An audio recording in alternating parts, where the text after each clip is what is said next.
it's your girl Diamond. I'm back with my very late review of the Real Housewives of Potomac. So we are back with Giselle kicking the girls out of her event. Yes, they decided to show up at the time that Ashley gave them, which was 8 o'clock. They showed up at 8:04. Now, I'm not going to go with semantics with this. Y'all had already agreed to show up for Ashley's and Giselle's event, and y'all knew the purpose of this event. This event was to honor her father, who passed away from a brain tumor, and to partner with the Brain Tumor Society to bring awareness to a very important cause. That was the main objective of this event. And Giselle has been on the same wavelength of not even wanting y'all to come because you guys were already going back and forth with not trying to show up anyway. As soon as Karen sent the message that she has an event at the same time as theirs, providing transportation is supposed to give support to attend both events. No, especially with the same time frame. They both started from 6 to 9. There was no way they would have been able to support both of y'all during traffic, during weather conditions. Absolutely not. So I don't feel no way about Giselle kicking them out because you guys had already agreed to say yes, but as soon as Karen gave out her invite, y'all said, oh, maybe we could. No, absolutely not. Absolutely not. And for Stacey to feel like I have never been kicked out of an event, this is so appalling. I am shocked. I'm shaking. Jassie's trying to give military time references. And Mia talking about this is so classless and tasteless. Mia, be careful.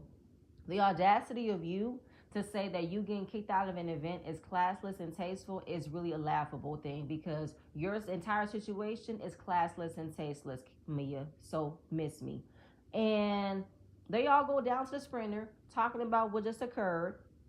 And I don't know what happened. It led to Giselle and Ashley's friends being petty to want to say, well, if they still wanted to show up and show their support, then go ahead. Give them the QR code so they can show their support and click that link and give a donation because we want to raise about $15K. So they decided to convince Ashley to go down the stairs with the QR code so they can still provide a donation. Was it necessary? Was it petty? It's like Ashley don't even do it. Then there was a commotion between her and Jassy because Jassy did not want to hear anything from Ashley because she just got kicked out. And Jassy wanted to push the door button to close the sprinter. Ashley was like, girl, don't close this door on me. But at the same point in time, they were kicked out. So any energy coming at you is warranted because they were kicked out. But I'm not mad at them for getting kicked out at all, okay?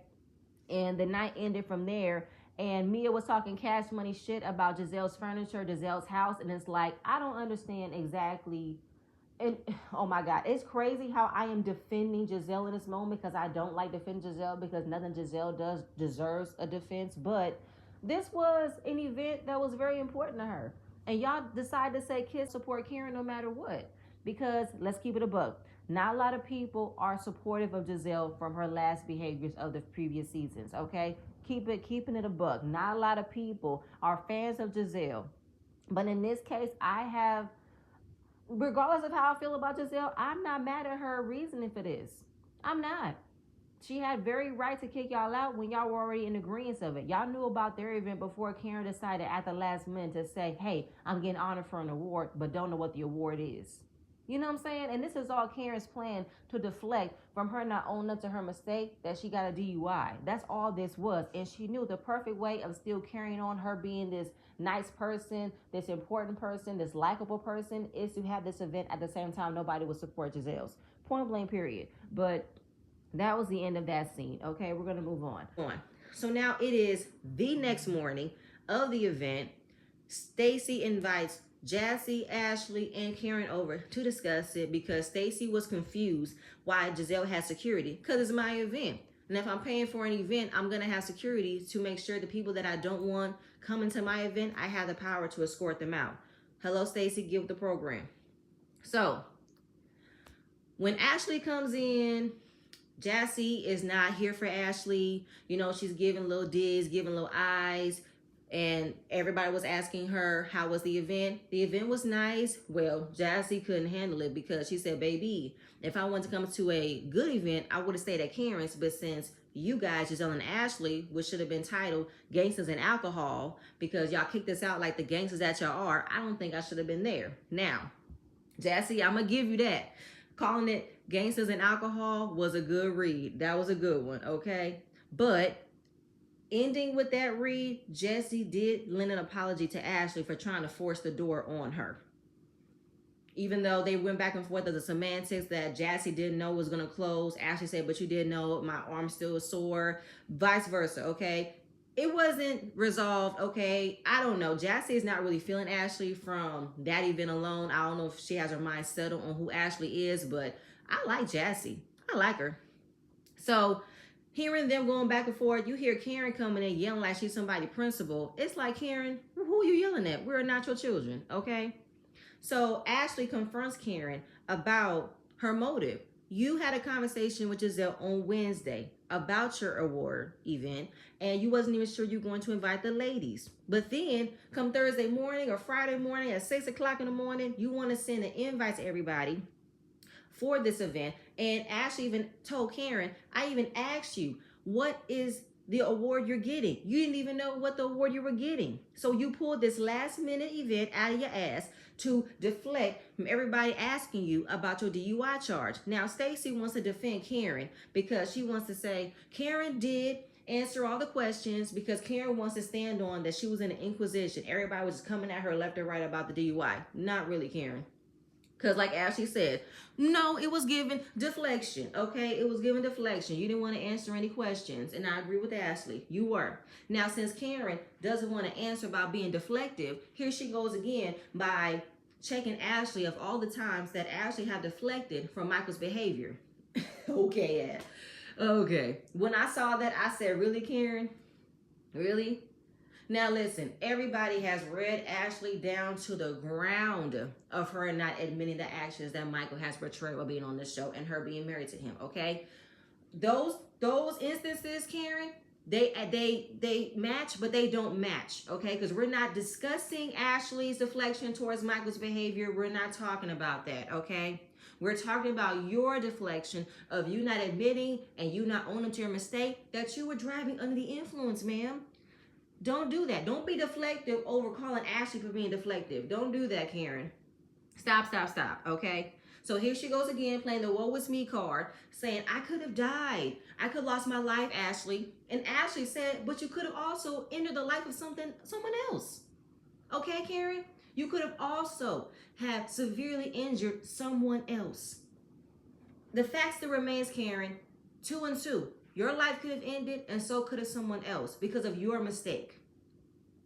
So here we go again. Karen still wants to deflect, still wants to call out that everybody was throwing shade. She calls out Ashley for throwing shade by giving her Uber cards. I don't see how that's shade. That's handy. That's helpful. You are a woman of a particular age, Karen.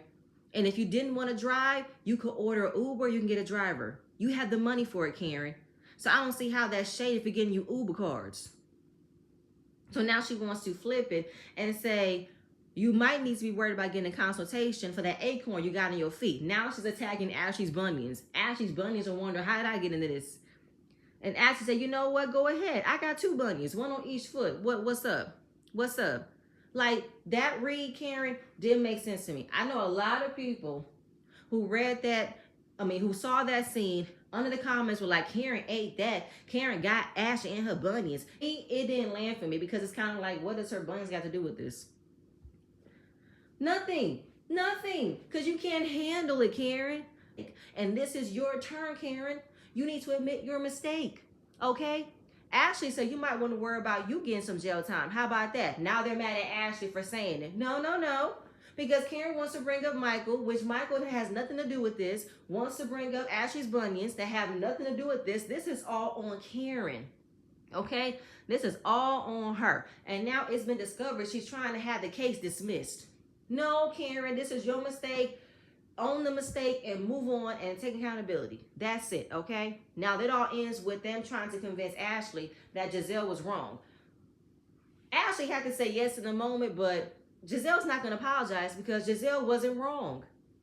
Now, we know that Giselle never apologizes, but in order for everyone to move forward, they expect an apology from Giselle. Okay, fine. We're going to move on. Now we get Wendy. Wendy is now in the kitchen with her mom. Her mom is taking over her kitchen because her mom checks Wendy on not making enough African dishes. Because she brought all this food. She brought an African yam, and she even took out a big dogfish out of the freezer. A very expensive fish. Wendy was like, that's a very strong smell of a fish, and I don't really want to make that. And Wendy's mom take over her kitchen. Okay, she cooks for her family often because she believes that Wendy doesn't cook for the kids and everybody will starve if the mom doesn't cook. But I do believe that Wendy makes meals, but she don't make a lot of African dishes. I believe she makes Americanized dishes, something that doesn't take a lot to do, doesn't take a lot of ingredients, that's not a complicated dish. Make it simple for her, right?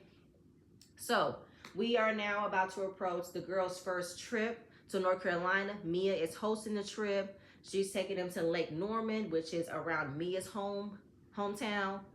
And it also falls on the weekend of Wendy's birthday. That's exciting. She's turned the big 40. And Wendy received a phone call from Eddie's dad wishing her happy Mother's Day. From the past, we have been understanding that Eddie's family were not excited about Wendy and Eddie being together. They did not show up for the wedding. They were not around for a lot of events. They pretty much disowned Eddie when he got involved with Wendy. And it's been a long time coming. But to hear a message from your father-in-law from all these years is a big surprise, because Wendy's mom and Eddie's mom were friends. But when they got engaged, everything fell apart. So she's thinking of inviting them to her 40th birthday. The mom said, please do. I'm all about peace. They've been on this journey for the last 14 years. They have not been in the same place since becoming a family. We all know that those are their children's grandparents as well. We can't remove them from their lives. And the last time Wendy saw Eddie's mom was at one of her son's baptism. The mom wanted to give her a hug, but Eddie's mom shoved her, say, don't touch me, don't come around me. It's like, oh, girl, I hope we don't have this type of energy. But the mom wants to pray that everything will be cool. If it's not going to be cool, there will be some problems. Let's hope not. And we are at Kieran's home. She's home cooking for her boyfriend. He is also recovering from a root canal, so he's a bit sore, but he needs to make sure he eats some food before he gets his medicine. The mom come over. I have to take a double take because her mother is beautiful. And Kieran, you took your mother's whole face. Like, I swear to God, if you are a reincarnation of your mother, it is real. I had to double take. I said, is Kieran in the kitchen or is Kieran by the door? Because your mom, oh my God, you and your mom look so much alike. Now, just discussing what's been going on. And, you know, the mom wants to know what's up with her and her boyfriend. Like, what are y'all plans? Am I hearing rings anytime soon? Do I hear wedding bells? And Kieran said, I'm not a thirsty for a ring type of girl. You know what I'm saying? Like, I'm not rushing that. But you guys are committed to building a house together. That's a big commitment to build a house. And I would think the next conversation would be, is there a ring in place?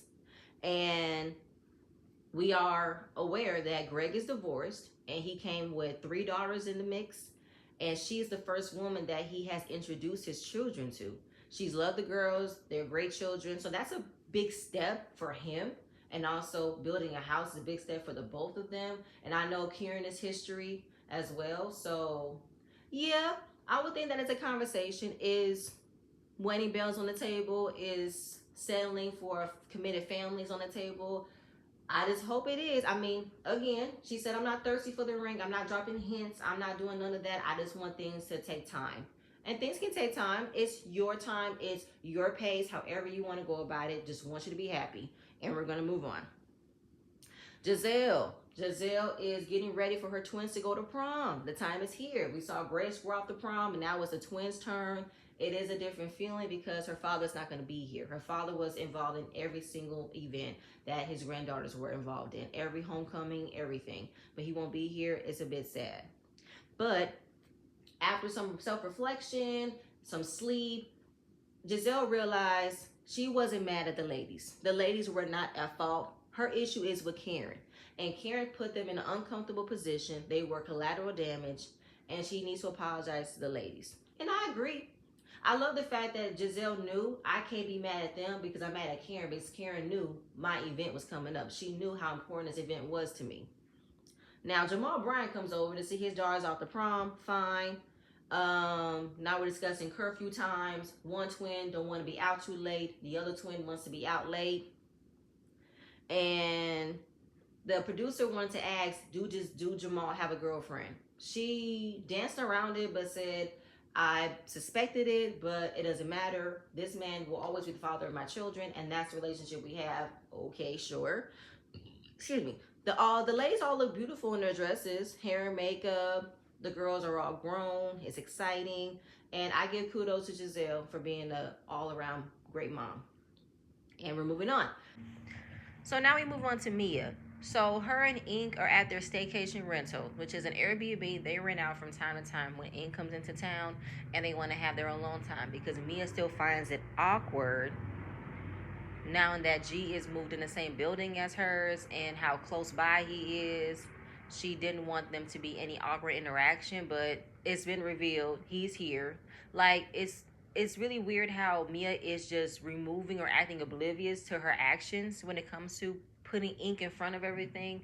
And you are bringing your kids along for the ride. Like, you are really showcasing how much you want Ink to be a part of your kids' lives. You want Ink to be a part of your kids' everyday normal routine, as if G's not going to be there. It's just really odd and not cool the way Mia's going about it to me. And the history behind them is they're high school sweethearts. They broke up when he wanted to pursue his career in radio. We hear Jacqueline's coming over with her two girls. It's very nice to see Jacqueline and Mia pick up their friendship, and they're celebrating Jacqueline's on again, off again boyfriend of 14 years. His name is Patrick. And she said she did not know Ink was here, but yes, she said she wanted to introduce him to Patrick, which means you knew he was here, Jacqueline. And Mia knows the story. Jacqueline knows the story of Mia and Ink together. They were a wild bunch. They lived that rebel wild style life. And when they broke up and Mia wasn't available, he asked Mia out. Damn these names. He asked Jacqueline out on a date. But she stayed away because that was my friend's ex, and I don't want to be involved in that. That's a bit messy and weird. Okay, so we are introduced to Jacqueline's on again, off again boyfriend, Patrick, who is the father of her children, but she does not call him an ex or call him a baby daddy. She calls him her parental partner. That's a nickname she made so they can still work out their issues in their relationship along with keeping their co-parenting relationship solid. But I guess you guys are cool enough that you wanted to celebrate his birthday on camera with the rest of the cast or the rest of Mia. I don't know. Like, I guess. But Jacqueline, you are very weird when you called out that not only do you call him PP, you say he has a big PP. Baby, we did not need to know that. You are weird. Why would you have something to say like that in front of company as well as in front of the camera? Jacqueline, you're weird. So we have Ink and Patrick in the kitchen, and they are talking about how identical his daughters look like him. And Patrick asks Ink, does he have any children? In the midst of Ink being asked that question, it flashes to Jeremiah, Mia's son, asking Mia a question. And that question kind of like serenaded into that scene being shown. I'm like, production, stop it. Stop it, stop it, stop it. We're not going to keep on carrying that narrative that Mia is questioning whether or not G is his father and that Ink could be his father. That's not cool. Don't do that, production. That's very messy. We're not doing that. And then now they're discussing how things between her and G are going. Well, G needs a lot of help. He needs help clipping a nail. He needs help finding things for his coffee. It's like, no, you're not his maid. I understand you're still his wife. Y'all still are going through the divorce, but Gordon can't get those things himself. What he needs you for? Whatever. Because Mia still wants to provide a positive, a positive relationship. She wants her kids to still have a stable dad in their lives because she didn't have it. I get that, but don't make it hard and don't make it messy. And we're going to move on. Oh, God. Okay, so we get... I'm sorry. We get Stacey. She's headed to the gym with an old friend, and we are discussing her new boyfriend. But she keeps on using the term friend. Oh my God, when the new friend came in, it was awkward.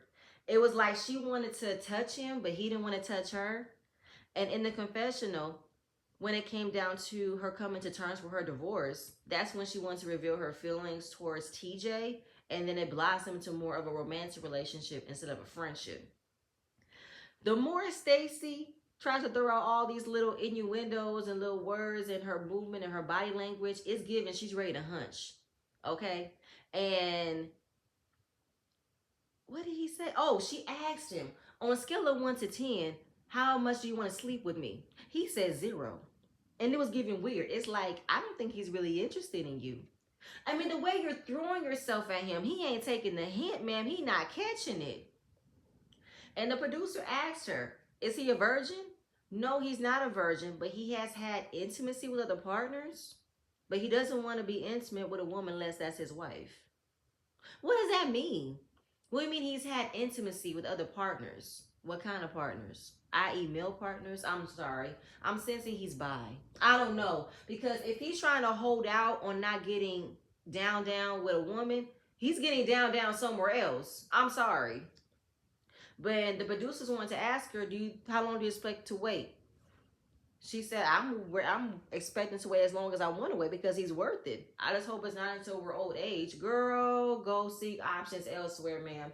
Get with a man who won't have that religious restriction on getting involved with other women. Like, I'm sorry, Stacey, this man is not it.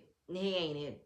Now we're discussing the divorce. She doesn't want to talk about it. She's trying to get some dick, okay? That's what she's trying to do. She's trying to come up behind him and massage him. He don't want it. He notices she avoids those questions because we talk about this all the time. I don't want to discuss anything like that. I want to spend time with you.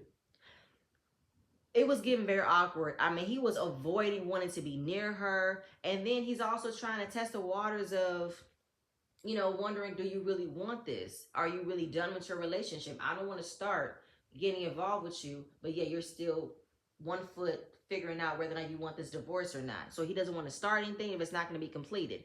Okay. Now she's saying she's trying to transition from that life of being with someone she's known for 20 years to now wanting to open a new life with someone else. And she just wants grace. But I don't know, Stacey. It's giving he's just not that into you. I'm sorry. Like, it's that's what it's giving to me. Okay. Now we're going to move on. We see Mia. She's in her 4th home, talking to Ing about how the kids are happy, they're adjusting, and we're talking about the girls' trip, and he was asking, is Giselle coming? Yes, Giselle is coming because they ended up having a conversation the other day about apologizing to Mia for kicking them out because I didn't have a problem with you or any of the ladies. I had a problem with Karen, and I have to talk to Karen, and I took my anger out on you guys, and I apologize for that. So now that that's squashed, now we talk about Karen. How does Karen feel? I don't know why, but Mia wanted to be messy and weird by whispering that Karen has a court date. When they're out on vacation in North Carolina, she has a court date coming up when she comes back. And it's now a criminal court case. And it showed the whole document on the screen. And I'm like, this is why Karen is on this whole build her up campaign, build her in a better life campaign, because she wants to bring in all the good that she's done so that people doesn't want to look at her as a bad person. Karen, it is what it is. You made a mistake, you own the mistake. I don't believe people are going to stone you or shun you for you making a mistake, but they do want you to be accountable. They do want you to own up to it, okay? You're an adult. You're grown. You can make a mistake. But the way you're trying to run from the mistake, erase the mistake like it never happened, it's only going to make it worse for you. Because you're the only one who was unraveling over what people are going to say about it. And it is what it is, right? So now we get Giselle. She invites all the ladies to lunch to apologize for her behavior and get to know the other ladies without Karen's influence. And they don't know the real Karen, but they're about to. So Jassy appreciates the warm welcoming she got from Giselle versus the other time. And she told them, my issue was not with y'all. My issue was with Karen, and I took it on you guys, and I apologize for throwing you out. I apologize for coming at you, and I will deal with my issue with Karen at another time. Because Karen knew what she's doing. And as soon as Giselle said that Karen knew what she was doing, Stacey was looking confused like, what did she do? Like, Stacey, you really going hard for Karen, and you act like what everyone else is experiencing is not the same as what you're experiencing. But girl, you really can't tell me that the way that Karen did this isn't questionable, isn't motive. You can't make it seem as if this wasn't a give back. You can't say this was an innocent mistake. You can't, Stacey. You riding too hard, and I don't like it. Now Wendy has arrived, and she's not taken aback to hear that Giselle has apologized. And it's like, wow, Giselle is a whole new person right now, okay? But it's a 2 and 2. While Giselle does need to apologize to the ladies, I do believe it's because she doesn't have Robin to defend her bullshit. Okay, defend her intentions, defend her actions that we can clearly see that was wrong. But Ashley's not gonna say nothing. She's gonna play both sides, say things here and there, but Ashley's not going to stand entirely behind Giselle's actions. She's not. Now, as we're getting excited about Mia's trip, that it falls on Wendy's birthday, Wendy's gonna have a good time. Ashley wants to know, are we gonna get Portugal Wendy? Because that Wendy was a good time. Stacey wants to know who that kind of Wendy is. She told her to stay tuned. I don't know if Stacey appreciated that or not. I don't know the way the camera caught it. And then Giselle was like, I don't know who Stacey is. So she just goes off with saying, I'm hearing you're going through divorce and you have 2 children. No, she has 1 child. Okay. And Stacey continues on with saying, I've been married for 16 years. And in those 16 years, we've lost one another.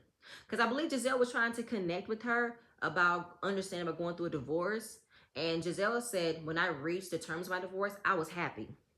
And I guess when it came down to hearing Stacey reflect on her hearing about her divorce, Giselle said, it sounds like you're pretty sad about it.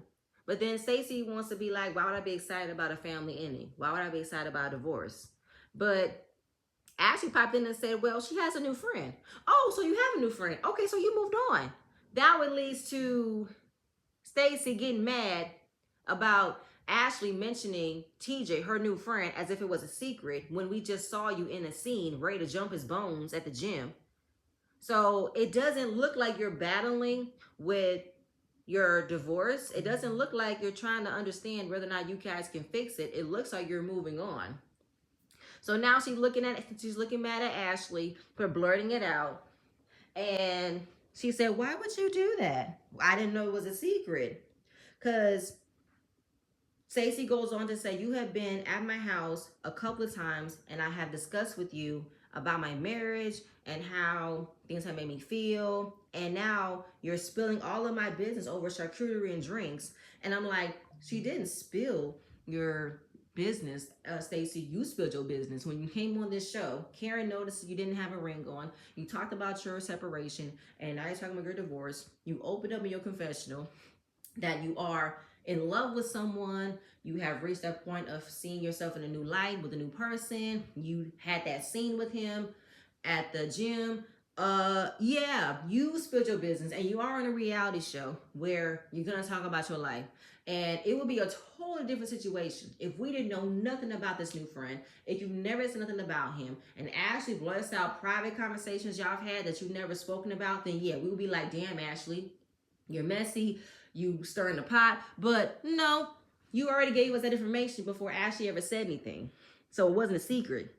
And you want to now say, I'm trying to be mindful of my daughter's mental health. It sounds like you're trying to smooth things out properly for her, but you are not ashamed of your friend. You are ashamed of the way it was brought up. And now you're looking at Ashley sideways and how Ashley is changing in front of me. I am going to be cautious from now on. I'm like, this is Ashley. We all know Ashley's going to be messy at some point. This is Ashley's niche. She is the bone carrier. She's the bone collector. This is what she does, okay? But in this case, I don't think I'm mad at Ashley at all. So, of course, Stacey's looking at Ashley as being messy, but it's like, girl, you are not that surprised about Ashley's behavior because I believe you are aware of some things. When Karen mentioned Michael, you made a face. So I believe you are aware, but you want to act dumb as if it's your first time. You didn't know this was going to happen. You had no idea she's going to do this. I don't believe you. I don't believe you're that lost or oblivious of Ashley's behavior on this show. Miss me, Stacey, miss me. But Giselle gave her some advice in the end that your child's happiness is based on seeing you happy. And if this new relationship you want to be in makes you happy, then go ahead, rock it out. I didn't sense anything malicious. I didn't sense any negative energy. I didn't sense nothing of the sort from Giselle or Ashley in regarding Stacey's relationship. I didn't see nothing about it. I didn't feel no bad energy at all, okay? But that was the end of that. She says thank you. Then we get to Mia and all the girls arriving to North Carolina for their vacation, for their trip. And Stacey wasn't there at the airport because I believe it was in the month of May that her uncle passed away from an aviation accident, so she does not fly in that month. That's understandable. Now, all the ladies are in 3 different Sprinter vans. Jassy, Kierna, and Ashley are in one. They were talking about their relationships between Jassy and Kierna, about how they're both in a 2-year mark of their relationship. Kierna's man is divorced. Jassy's man is not married. I believe no kids. And Wendy is super excited to discuss her birthday. She's in the same car with Jacqueline and Giselle. And we see Giselle and Wendy just vibing, going back and forth, learning new things about one another. It's refreshing.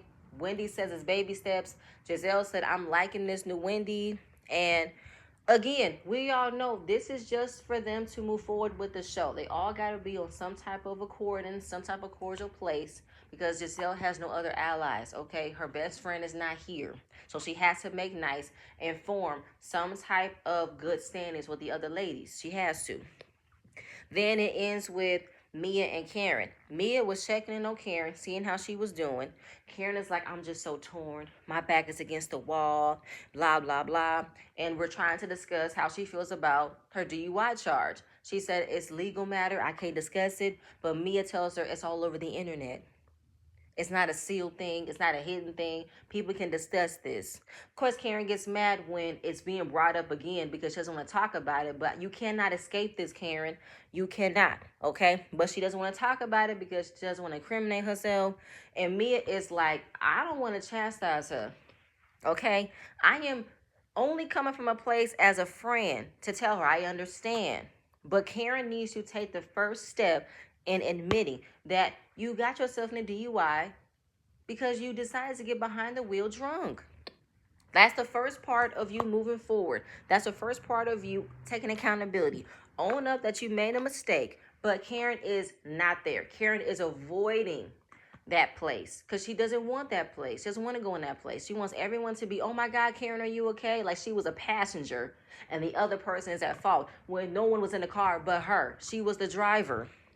Like, that's the one thing, the one level of understanding and, you know, taking accountability, forgiving herself, because Karen is feeling guilt, but she's feeling guilt for herself, but she wants to put everybody else in a questioning level of how do you feel about it? What do you think of me? It's like, Karen, at the end of the day, it's on you anyway. But that was pretty much it, y'all. I'm sorry. I went on a tangent because I'm just tired of Karen doing this. Like, Karen, you need to own up to your mistake, and that's it. That's all you got to do. Move on. But y'all, that's it. That's all I have. Please forgive me for my late review, but I'm going to see you guys next video. Bye.